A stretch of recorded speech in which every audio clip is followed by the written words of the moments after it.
So today's an exciting day. We're bringing home our very first book to read. We're going to go over the rules and the strategies that we've learned so far in reading group to help us read so that when your child is reading their book with you, you can make sure that they're using these strategies. The first strategy we learned about was Igor the Eagle. And Igor the Eagle tells us to look at the pictures to help us figure out the words. We've learned that pictures help us to tell the story, but the words actually tell the story. However, sometimes there's words we don't know or can't read yet, but we can look at the picture and get a clue. So that's Igor the Eagle. And then we've also learned about Lips the Fish. Now he's a fun fella. Lips the Fish tells us to use the beginning and ending sounds to get our lips ready to say that first sound when we say a word. Sometimes when they're blending, they have this same problem.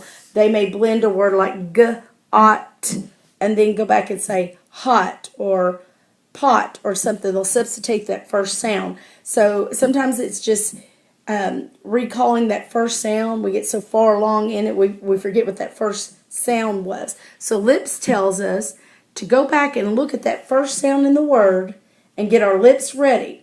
It also helps us when we're looking at words that we don't even know what they are yet, and we're using our picture clue so that when we saw a picture of a puppy, but we got to the word and actually started with a D, if we get our lips ready and we're saying the D sound, then we can't come up with puppy. So we know, oh, that must be something else. What would it be that starts with a D, with the D sound? Maybe it's dog. So we try those things. So Lips the Fish helps us with that. And then we have Stretchy the Snake. This one you'll probably be very familiar with because this used to be the old sound it out rule. It tells us when we see a word, if we know the sounds in that word, but it's not a red word, we can still sound that word out. We can say every sound, make it really long, and read that word. And so that's Stretchy the Snake.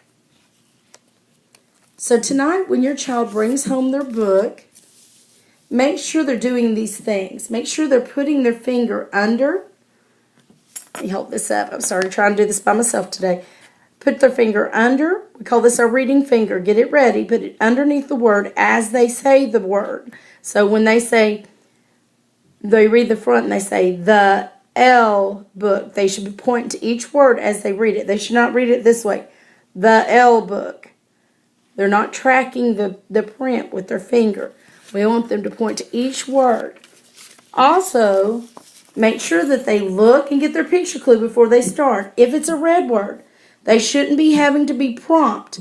You shouldn't be having to tell them what that word is or keep reminding them. If they're struggling with it, that's a sign that you need to spend some more time working with them at home on those words. We're doing them every day in class. So when they read, I, and they get to this word, if they don't remember it, this is where they use that Stretchy the Snake rule. Stretch it out. Say each sound, g-ot.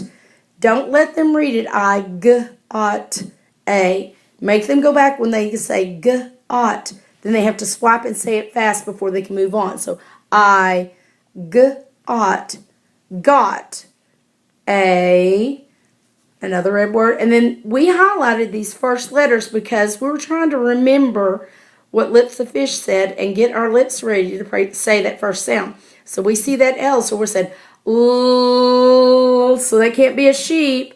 Has to start with a L. It must be a lamb. So I hope this helps you guys tonight as you're reading with your children. Make sure you sign the book and return it the next day. Let me know if you're having any problems and I can help you in any way. Thank you.